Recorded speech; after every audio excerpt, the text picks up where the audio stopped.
Hello दोस्तों, class 12th physics में आपका स्वागत है। आज से हम क्लास 12th फिजिक्स में सैंपल पेपर 2 स्टार्ट कर रहे हैं। तो फिर शुरू करते हैं। हमारा फर्स्ट क्वेश्चन है, जब कोई गतिमान आवेश किसी चुंबकीय क्षेत्र में लंबवत प्रवेश करता है तो उसका पथ होगा। तो देखिए यहां पर बात आ रही है कि कोई गतिमान आवेश है। पहली बात, आवेश कैसा है? गतिमान है और आवेशित कण है। यह चुंबकीय क्षेत्र के लंबवत प्रवेश कर रहा है और हम जानते हैं यदि कोई आवेशित कण चुंबकीय क्षेत्र में लंबवत गति करता है, चुंबकीय क्षेत्र की दिशा से 90 डिग्री का कोण बनाता है, तो उसका जो पथ होता है वह वृत्ताकार होता है। तो यहां पर जो हमारा ऑप्शन है वो ऑप्शन बी सही होगा, यानी कि कण का पथ कैसा होगा? वृत्ताकार होगा। अगला प्रश्न देखें, प्रश्न संख्या 2, किसी प्रत्यावर्ती धारा LCR परिपथ में शक्ति गुणांक का अधिकतम मान होता है। हम जानते हैं शक्ति गुणांक को हम प्रदर्शित करते हैं cos फाई से, और cos फाई बराबर होता है हमारा R/Z, और Z की वैल्यू भी हम जानते हैं, Z बराबर होता है √R² plus XL minus XC का होल स्क्वायर। आपको ध्यान हो, अनुनाद की स्थिति में हमने पढ़ाया था कि XL XC के बराबर हो जाता है, और जब XL XC के बराबर होगा तो यह दोनों एक दूसरे के बराबर होंगे, और माइनस में तो यह पद क्या हो जाएगा? शून्य। तो यानी कि यहां पर क्या बच जाएगा? केवल R² बच जाएगा। तो Z बराबर √R², तब Z बराबर किसके हो जाएगा? R के। तब यदि Z का मान भी R हो जाए तो cos फाई का जो अधिकतम मान होगा वो किसके बराबर होगा? 1 के बराबर होगा, या हम कह सकते हैं +1 के बराबर होगा। तो इसमें से कौन सा आंसर सही होगा? आंसर बी हमारा सही होगा। अगला प्रश्न देखें, प्रश्न संख्या 3, निम्न में से कौन वैद्युत चुंबकीय तरंग है? तो ऑप्शन दी है ध्वनि तरंग, प्रकाश तरंग, यह दोनों इनमें से कोई नहीं। देखिए जो ध्वनि तरंग जो होती है हमारी, वह हमारी अनुदैर्ध्य तरंग होती है, और अनुदैर्ध्य तरंगों को चलने के लिए माध्यम की आवश्यकता होती है। जबकि जो प्रकाश तरंगें होती है, यह ऐसी तरंगें हैं जो निर्वात में भी गमन कर सकती हैं। सूर्य से पृथ्वी तक तो जो प्रकाश आता है वह सूर्य और पृथ्वी के बीच का जो स्थान है वह कैसा है? निर्वात है, अर्थात वहां पर कोई माध्यम नहीं है। तो सूर्य का प्रकाश तब भी सूर्य से पृथ्वी तक आ पाता है, और यह सब किरणें जो निर्वात में भी चल पाती हैं उन्हें हम कहते हैं वैद्युत चुंबकीय तरंगे। इसका अर्थ है कि जो प्रकाश तरंग है वह क्या है? वैद्युत चुंबकीय तरंग है, जबकि ध्वनि तरंग अनुदैर्ध्य तरंग होती है, यह वैद्युत चुंबकीय तरंग नहीं होती। इसलिए हमारा ऑप्शन बी क्या होगा? सही होगा। अगला देखें, क्वेश्चन नंबर 4, बीटा किरणें हैं। जो बीटा किरणें जो होती हैं, या आप कह सकते हैं जो कण निकलते हैं, यह इसका फार्मूला होता है -1 बीटा 0, और यह क्या होते हैं? एक इलेक्ट्रॉन को प्रदर्शित करते हैं। तो हमें ध्यान रखना है कि बीटा किरणें क्या चीजें हैं? इलेक्ट्रॉन हैं। इलेक्ट्रॉन कणों को भी आप बीटा कण कह सकते हैं।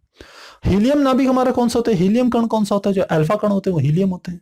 तो आप कह सकते हैं जो बीटा किरणें हैं वह क्या है? इलेक्ट्रॉन है। न तो वो हीलियम नाभिक है, न वो विद्युत चुंबकीय विकिरण है, न ही वो प्रोटॉन है। तो इस प्रकार से हम इसे कर सकते हैं। अगला प्रश्न देखें, क्वेश्चन नंबर 5, आवेशित ठोस गोली चालक के भीतर किसी बिंदु पर विद्युत क्षेत्र की तीव्रता का मान क्या होता है? तो देखिए विद्युत क्षेत्र की जो तीव्रता होती है E बराबर होता है 1/4πε0 Q/r²। ये होता है हमारा बेसिक फार्मूला। और ये कहां पर होता है? यदि कोई, जैसे इन्होंने कहा ठोस गोली चालक, यदि हम ऐसे एक ठोस गोली चालक ले लें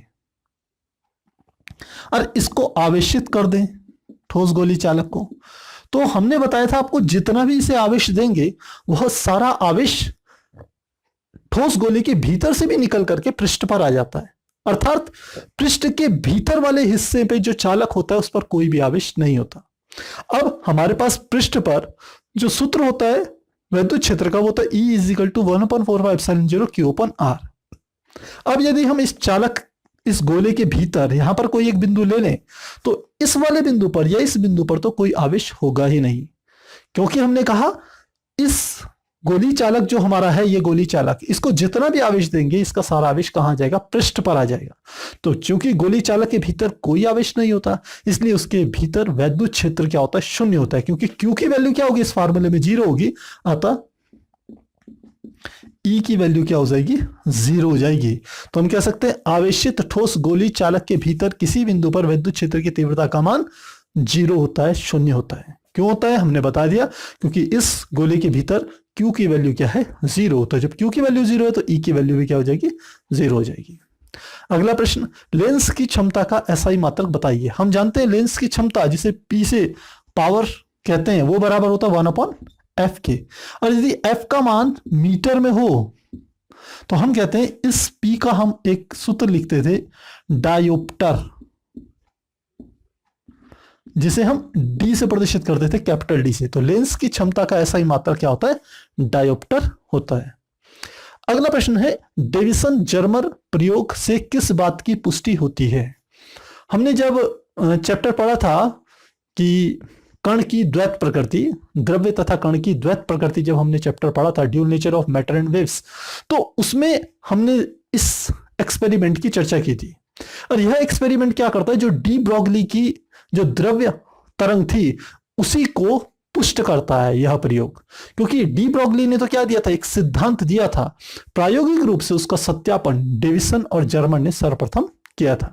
तो ये कहता है डेविसन जर्मर प्रयोग से किस बात की पुष्टि होती है, डेविसन जर्मर प्रयोग से इस बात की पुष्टि होती है कि जो सूक्ष्म कण होते हैं, इलेक्ट्रॉन, प्रोटॉन, न्यूट्रॉन, तो जब ये ट्रेवल करते हैं, चलते हैं, तो इनके साथ एक तरंग जुड़ी हुई होती है, अर्थात यह कण एक तरंग की भांति हम कह सकते हैं व्यवहार करते हैं।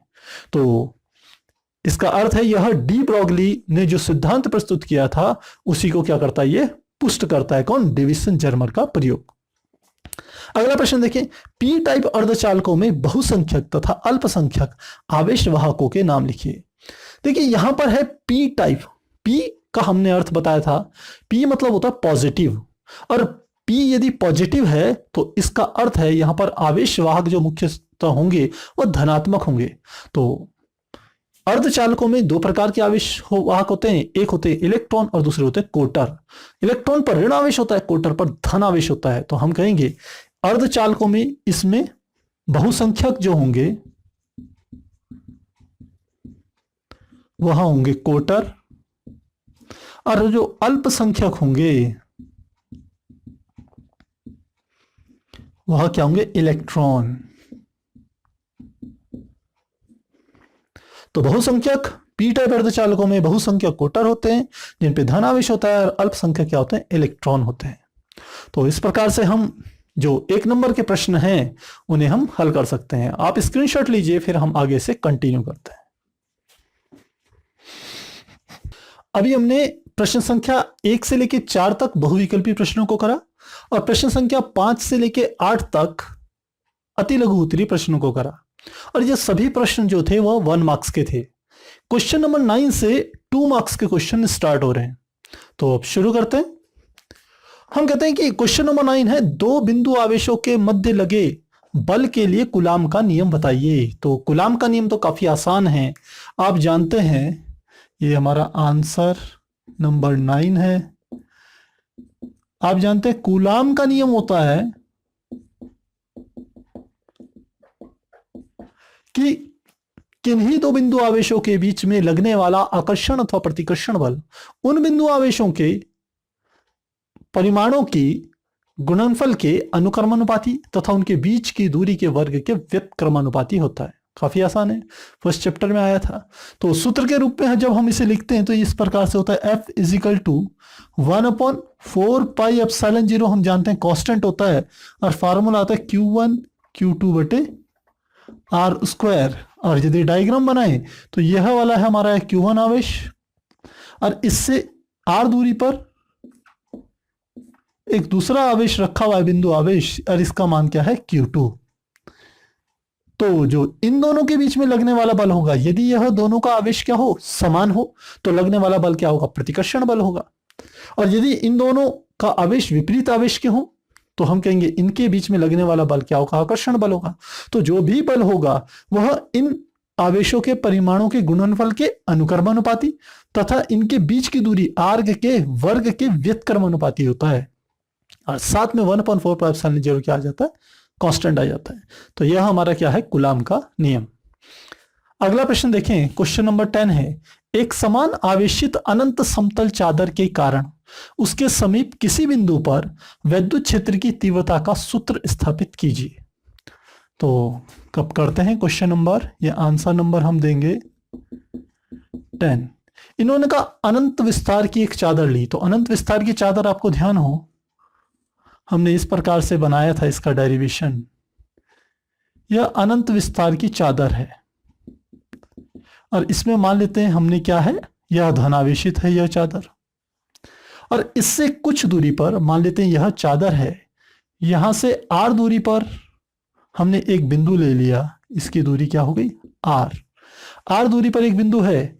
इस बिंदु पर हमें क्या ज्ञात करना है, इस अनंत विस्तार की आवेशित चादर के कारण चुंबकीय क्षेत्र की वैद्युत क्षेत्र की तीव्रता ज्ञात करनी है। तो मान लेते हैं ये जो बिंदु है, इस बिंदु को हमने नाम दे दिया, मान लेते हैं P। यह बिंदु है P। तो अब इस चादर से इधर इतनी ही दूरी पर दूसरी तरफ भी हम एक बिंदु ले लेते हैं और मान लेते हैं यह बिंदु क्या है, Q। इसको भी हमने इस प्रकार से बना लिया। अब हमें P बिंदु पर वैद्युत क्षेत्र की तीव्रता ज्ञात करने के लिए हम गॉस थ्योरम का प्रयोग करेंगे। क्यों करेंगे गॉस थ्योरम का प्रयोग, हमने वहां भी समझाया था, क्योंकि ये बिंदु आवेश नहीं है। अगर बिंदु आवेश होते तो हम इसे कूलाम के नियम की हेल्प से इस फार्मूले से वैद्युत क्षेत्र की तीव्रता, ये तो फोर्स का फार्मूला है, जो वैद्युत क्षेत्र का फार्मूला आता है इसके बाद E = 1/4πε0 Q/r², उससे ज्ञात कर लेते। लेकिन चूंकि यह एक सतत आवेश वितरण है, एक समान रूप से आवेश फैला हुआ है, तो यहां पर यदि कूलाम के नियम की हेल्प से हम इसे निकालना चाहेंगे तो ये काफी कठिन हो जाएगा, बहुत लंबा प्रोसेस हो जाएगा। तो आपको ध्यान हो तो वहां हमने गॉस थ्योरम की बात आपको बताई थी। तो उसका उपयोग करने के लिए पहले हमें एक गॉसी पृष्ठ की रचना करनी होगी। तो यहां पर हमने एक बेलन की रचना कर रहे हैं और वही बेलन क्या है, गॉसी पृष्ठ। यह हमने एक बेलन बनाया और यह बेलन इस प्रकार से है।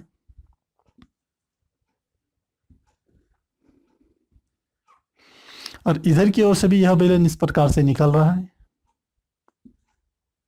और यहां पर भी ये पृष्ठ क्या है, इस प्रकार से है। और ये वाला बिंदु यहां से लेके यहां तक की इसकी जो दूरी है वो भी कितनी है, जितनी यहां पर r है उतनी ही r यहां पर है।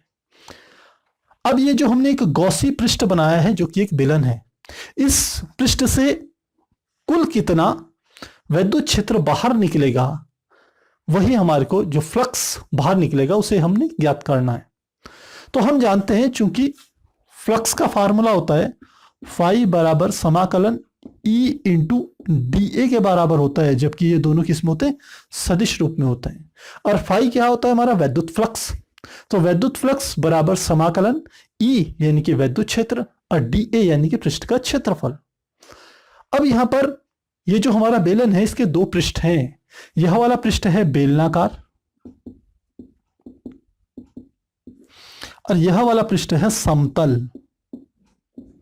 तो हमें बेलनाकार और समतल दोनों पृष्ठों के लिए से निकलने वाले जो फ्लक्स है उसकी गणना करनी पड़ेगी। तो यह पृष्ठ भी समतल है, यह वाला पृष्ठ भी क्या है, समतल है।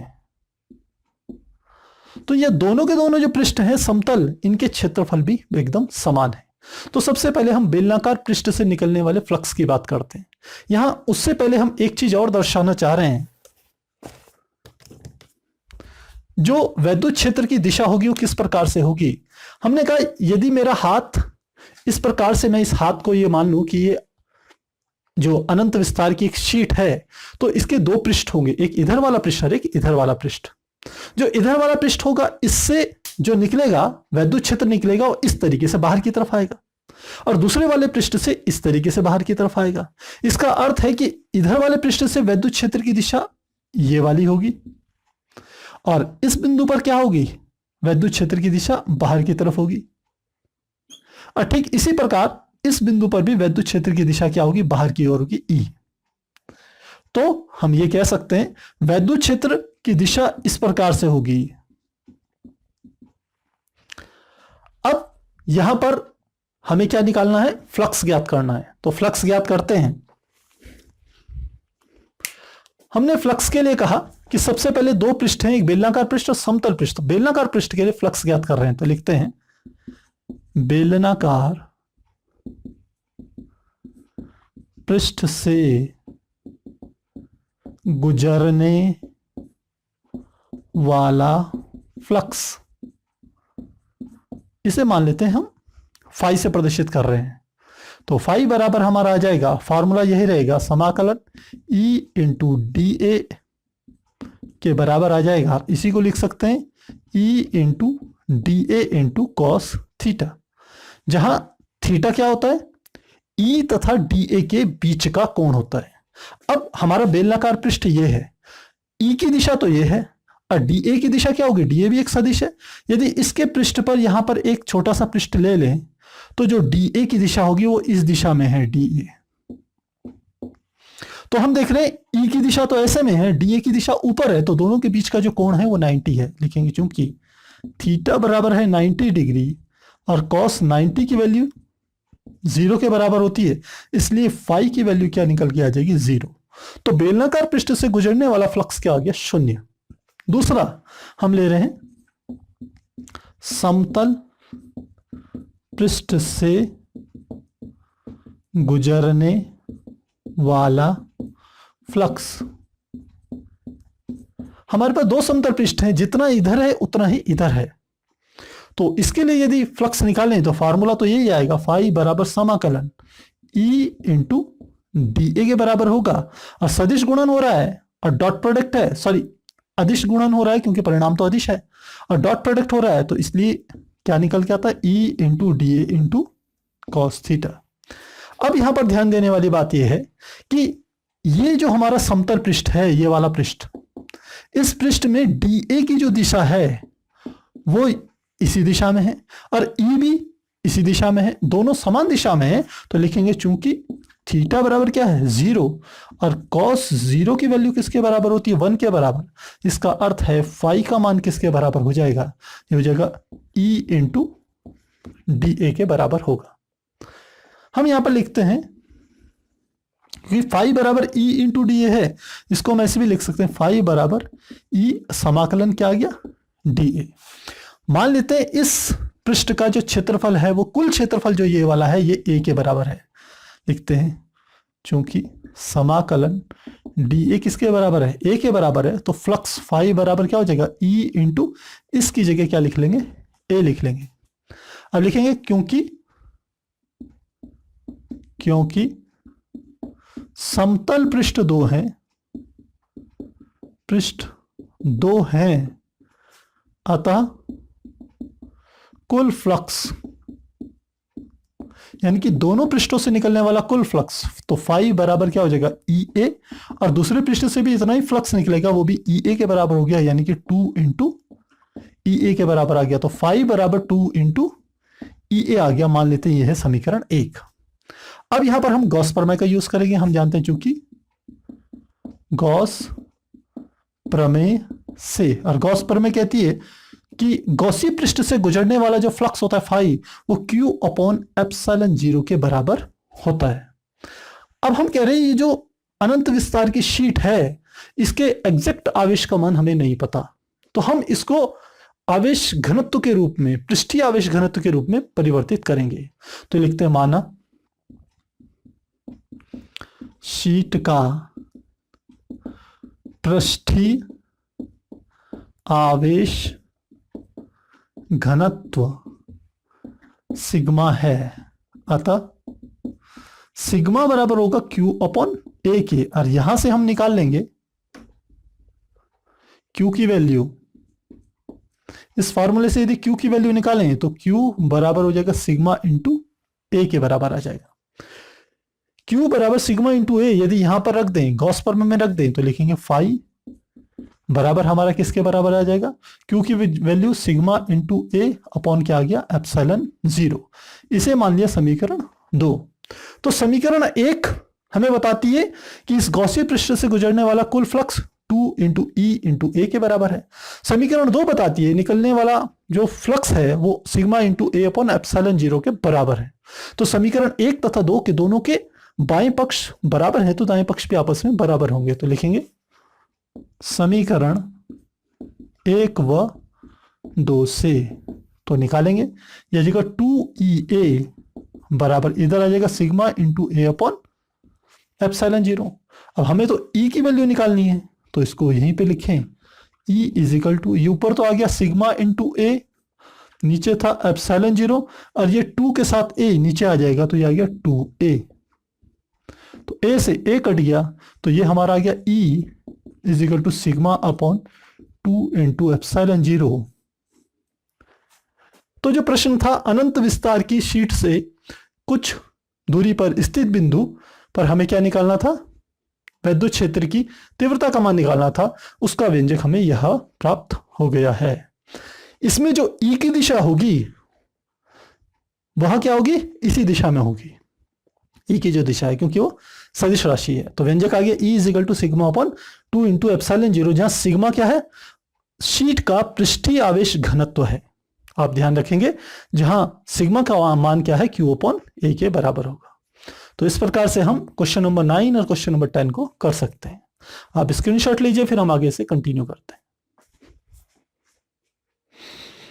हमारा नेक्स्ट क्वेश्चन है क्वेश्चन नंबर 10 का अथवा पार्ट, समांतर पट्ट संधारित्र में संचित ऊर्जा हेतु व्यंजक व्युत्पन्न कीजिए। यह डेरिवेशन चाहे आप इसे समांतर पट्ट संधारित्र में संचित ऊर्जा के लिए व्यंजक कीजिए या किसी चालक को आवेशित करने पर उसमें जो ऊर्जा संचित होती है उसके लिए डेरिवेशन कीजिए, दोनों के लिए सेम होता है। तो शुरू करते हैं। हमारा है क्वेश्चन नंबर, यह है आंसर नंबर 10 का अथवा। इसके लिए हमने कहा मान लेते हैं कोई एक हमारे पास चालक है या एक समांतर प्लेट है और जिसकी प्लेटों को हमें आवेशित करता है तो प्रारंभ में उसमें आवेश क्या होगा, 0। तो लिखते हैं माना समांतर प्लेट पर प्रारंभ में आवेश 0 है तथा इसे Q आवेश तक आवेशित करना है। तो प्रारंभ में तो उस पे आवेश कितना है, 0 है और कितना आवेश उसको देना है, कम से कम Q आवेश तो देना है। तो अब ये Q आवेश एक झटके में नहीं जाने वाला उस प्लेट पर, ये क्या करेगा, धीरे धीरे करके जाएगा। तो लिखते हैं माना उस संधारित्र की धारिता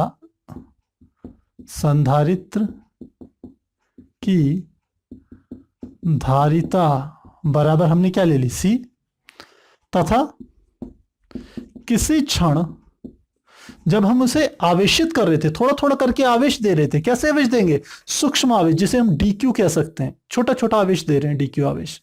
तो तथा किसी क्षण उस पर आवेश की मात्रा